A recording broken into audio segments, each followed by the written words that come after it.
नमस्कार। क्या प्रधानमंत्री नरेंद्र मोदी तमिलनाडु के रामनाथपुरम से लोकसभा चुनाव लड़ेंगे अगला 2024 का? अभी आप कहेंगे कि ये खबर कहाँ से आ गई, ये बात कहाँ से आ गई? क्या प्रधानमंत्री नरेंद्र मोदी वाराणसी का लोकसभा चुनाव क्षेत्र छोड़ रहे हैं? नहीं, बिल्कुल नहीं। वाराणसी छोड़ने का कोई प्रश्न ही नहीं है। लेकिन बात यह है कि तमिलनाडु में इस बात को लेकर बड़ी चर्चा है कि प्रधानमंत्री तमिलनाडु से चुनाव लोकसभा का लड़ सकते हैं। अक्सर होता है, बड़े नेता करते हैं, दोनों चुनाव क्षेत्रों से लड़ते हैं उस राज्य में अपनी पार्टी का जनाधार बढ़ाने के लिए, अपनी पार्टी के कार्यकर्ताओं में जोश भरने के लिए। तो अभी जो चुनाव आयोग की व्यवस्था है उसमें एक व्यक्ति दो जगहों से चुनाव लड़ सकता है। आपको याद होगा 2014 में प्रधानमंत्री बनारस और बड़ौदा दो जगह से चुनाव लड़े थे। तो इस संभावना की दृष्टि से देखें, इस नज़रिए से देखें तो हो सकता है, लेकिन मुझे नहीं लगता। लेकिन सवाल ये है कि चर्चा चली क्यों? चर्चा चली, मैंने जैसा कहा, तमिलनाडु में ये चर्चा है। और उसके अलावा डीएमके के सांसद हैं धर्मपुरी से सेंथिल कुमार। उन्होंने प्रधानमंत्री को तमिलनाडु से लोकसभा चुनाव लड़ने की दावत दी। उन्होंने कहा रामनाथपुरम से लड़ लें, जो यहाँ से चर्चा है। यहाँ से इस समय इंडियन यूनियन मुस्लिम लीग का उम्मीदवार सांसद है, मतलब नेता सांसद है। और ये चुनाव जो 2019 में हुआ था उसमें भारतीय जनता पार्टी भी इस सीट से चुनाव लड़ी थी। एआईएडीएमके से अलायंस में चुनाव लड़ी थी। एक और रीजनल पार्टी है एएमएमके, वो एआईडीएमके और बीजेपी के अलायंस में थी। आखिरी समय पर वो अलायंस से बाहर निकल गई। सीटों के बंटवारे पर समझौता नहीं हुआ, अलग से लड़ी। उसने भी यहाँ कैंडिडेट खड़ा किया था। मुस्लिम लीग के कैंडिडेट को, जो डीएमके के अलायंस में है, उसको वोट मिले 44%, 44%। और उसके अलावा बीजेपी के कैंडिडेट को वोट मिले 32% और एएमएमके के कैंडिडेट को वोट मिले 13%। तो अब ये कहा यह जा रहा है कि अगर वो अलायंस न टूटा होता, मतलब एएमके अगर बाहर न निकली होती, तो 45% से ऊपर वोट मिलते बीजेपी के कैंडिडेट को। बीजेपी का कैंडिडेट यहाँ से जीत सकता था। रामनाथपुरम क्यों? उसका महत्व इसलिए है कि यहीं पर रामेश्वरम है, जो ज्योतिर्लिंग यहाँ पर है। और ये मान्यता है कि अगर आप काशी विश्वनाथ का दर्शन करके आते हैं और रामेश्वरम नहीं जाते हैं तो आपकी ये तीर्थ यात्रा अधूरी मानी जाती है। अभी हाल ही में प्रधानमंत्री ने बनारस में तमिल काशी संगमम कराया। तो तमिलनाडु पर इस समय भारतीय जनता पार्टी का काफ़ी जोर है। तो सेंथिल कुमार जो डीएमके के सांसद हैं, उन्होंने कहा कि अगर वो रामनाथपुरम से न लड़ना चाहें तो मैं दावत देता हूं धर्मपुरी से चुनाव लड़ें। धर्मपुरी से चुनाव लड़ें।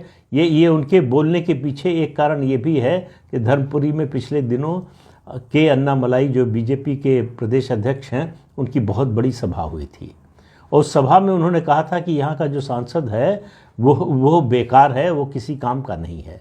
उससे भी चिढ़े हुए हैं। वैसे भी हिंदू धर्म स्थलों के खिलाफ हैं, हिंदू रीति रिवाजों के बल्कि कहें खिलाफ हैं सेंथिल कुमार।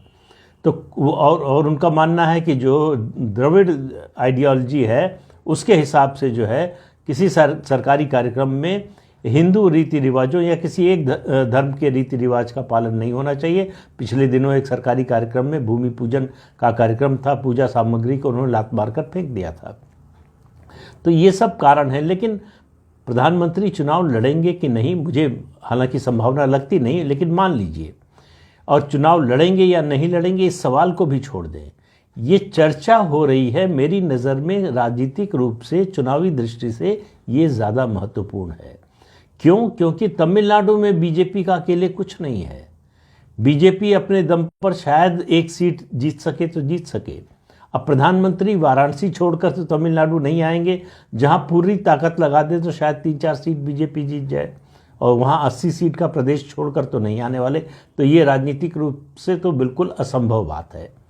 लेकिन चर्चा होना इस बात की, ये बीजेपी के लिए अच्छी बात है कि जो फ्रिंज की पार्टी है, हालांकि बीजेपी इस समय नंबर 3 की पार्टी बन गई है तमिलनाडु में वोट शेयर के लिहाज से, इसके बावजूद बीजेपी डीएमके और अन्ना डीएमके से बहुत पीछे है। तो ऐसे में बीजेपी का डीएमके अलायंस के प्रतिद्वंदी के रूप में चर्चा होना, डीएमके के नेताओं का लगातार बीजेपी पर हमला करना, इसका एक ही संकेत है कि बीजेपी का जनाधार तमिलनाडु में बढ़ रहा है। लेकिन ऐसे ऐसे राज्यों में जहां पार्टी फ्रिंज, कोई भी पार्टी, बीजेपी की बात नहीं कर रहा हूं, वो हाशिए की पार्टी रही हो, उसके लिए चुनाव को या जो वोट प्रतिशत मिलता है उसको सीटों में बदलने में थोड़ा समय लगता है।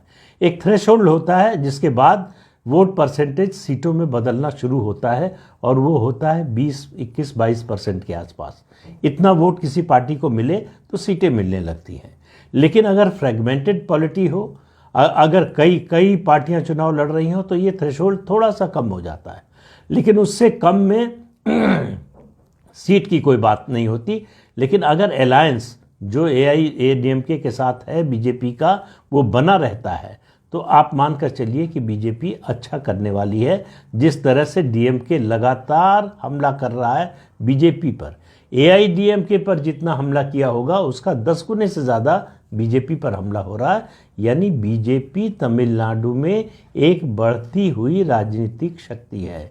उसका फायदा उसको सीटों में, लोकसभा की सीटों में कितना मिलेगा ये कहना अभी बहुत मुश्किल है और बहुत जल्दबाजी भी होगी। अब अभी बीजेपी को DMK में अपना संगठन का आधार बनाने, जनाधार बनाने और जो है सीटें जीतने के लिए काफ़ी मेहनत करने की ज़रूरत है। लेकिन चर्चा है, ये बीजेपी के लिए एक शुभ संकेत है। तो आज के अंक में इतना ही। अगले अंक में फिर मिलेंगे किसी नए मुद्दे के साथ। तब तक के लिए इजाज़त दीजिए। नमस्कार।